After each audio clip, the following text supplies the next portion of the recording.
საზოგადოებრივი მაუწყებლის სამეურვეო საბჭოს წევრობის მსურველთა ვინაობა ცნობილია. ბორდის წევრობა 60 კანდიდატს სურს, მათ შორის აჭარიდან 6.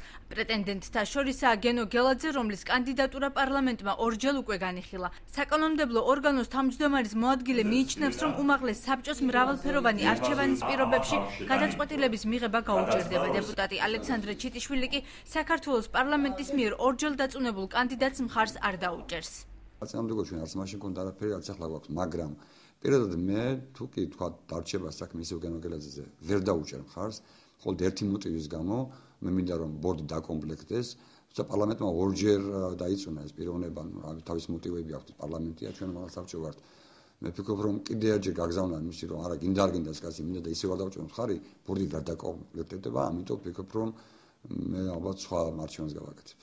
გენოსთან უპირატესობა ერთადერთი ისაა, რომ გენოს უკვე ორჯერ დაუჭირა მხარი უმაღლესმა საბჭომ, სამხატვრო საქართველოს პარლამენტმა ჩააგდო, მაგრამ ამას გაგონებით, რომ ისეთი ადამიანები მაშინ გენო ერთადერთი იყო და ალტერნატივა ჩვენთვის.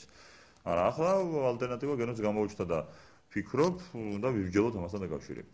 საკანონმდებლო ორგანოს ფრაქცია ნაციონალურ მოძრაობაში აცხადებენ, რომ კანდიდატის არჩევისას ყურადღება მხოლოდ მის კონცეფციას მიექცევა. კანდიდატურებს თითქმის ყველას ვიცნობთ.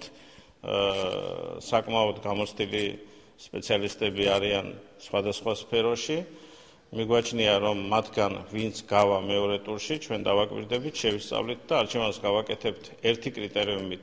ის კანდიდატი იქნება ჩვენი რჩეული და მხარდაჭერილი, ვინც ჩვენი შეხედულებით და ჩვენი წმენით ყველაზე მეტად გაითვალისწინებს და გამოადგება ჩვენს რეგიონს. პარლამენტის თავმჯდომარის ბრძანების მიხედვით მეურვეობის კანდიდატი საზოგადოებრივი აღიარებისა და ნდობის მქონე პირი უნდა იყოს.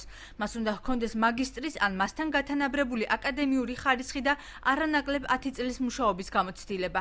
ბორდის წევრობის ერთ-ერთი კანდიდატი ირმა ზოიძე მიიჩნევს, რომ სამართლიანი კონკურსის პირობებში მას წარმატების შანსი აქვს. გამარჯვების შანსებს საკუთარი კანდიდატურის სასარგებლოდ აფასებს და კონცეფციაზე საუბარს მხოლოდ გამარჯვების შემთხვევაში აპირებს ბორდის წევრობის კიდევ ერთი კანდიდატი იურისტი ემზარ ბაქსაძე.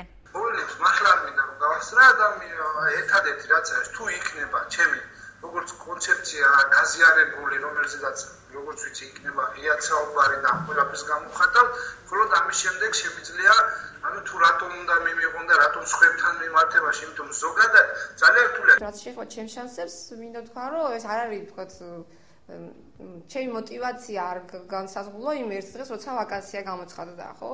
მე ამაზე დიდი ხანია ვფიქრობ, მე ამით ვცხოვრობ, მე ამას ვაკეთებ ყოველ დღე, მე ვიცი ეს პრობლემები. მინდა რაღაცეები რომ იყოს სხვანაირად და ვფიქრობ, რომ მოვიდა დრო, როცა მე უნდა მონაწილეობა მივიღო რაღაც შესაძლებლად. ეს პირობა და ეს პოზიცია ამის შესაძლებლობას იძლევა. სამეურვეო საბჭოს წევრების შესარჩევი 9 კაციანი კომისია კანდიდატებს ბიოგრაფიისა და კონცეფციის საფუძველზე შეარჩევს.